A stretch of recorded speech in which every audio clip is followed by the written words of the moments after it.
Hi all అందరికీ నమస్కారం అండి. ఈరోజైతే మరో హెల్దీ రెసిపీతో వచ్చేసాను. అదేనండి బీరకాయ నువ్వుల తెలగపిండి అండి. చాలా చాలా మంచిదండి బీరకాయలో పొటాషియం అనేది ఎక్కువ ఉంటుంది అనమాట. ఎవరైతే బీపీ ఉంటుందో వాళ్ళు బీపీని కంట్రోల్ చేసుకోవాలంటే మీ డైట్లో కంపల్సరీ బీరకాయని అయితే యాడ్ చేసుకోండి. ఫస్ట్ ఒక స్పూన్ నెయ్యి వేసుకొని ఉల్లిపాయ పచ్చిమిర్చి వేసుకొని చక్కగా వేగిన తర్వాత బీరకాయ వేసుకోండి. బీరకాయ ఓన్లీ పైన ఉన్న ఈయన మాత్రమే తీసానండి. పైన ఉన్న తొక్క అనేది నేను కంప్లీట్గా చెక్కలేదనమాట. 1/2 kg తీసుకున్నాను. దాన్ని అయితే మూత పెట్టి మగ్గించుకోండి. చక్కగా ఇలా మగ్గిన తర్వాత అయితే మీ టేస్ట్కి సరిపడినట్టు ఉప్పు పసుపు కారం వేసుకుని కలిపి అయితే కాసేపు మగ్గించుకుందామండి మూత పెట్టి.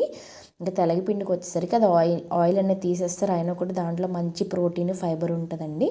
సో బీరకాయతో పాటు కంబైన్ చేసుకొని తినడం వల్ల మనకు ఐరన్ అలాగే కాల్షియము పొటాషియం అన్నీ మంచి హెల్దీ మినరల్స్ అయితే ఉన్నాయి కదండి. ఇంత న్యూట్రిషియల్ బెనిఫిట్స్ ఉన్న తెలగపిండి కూరని అయితే మీ డైట్లో యాడ్ చేసుకోండి.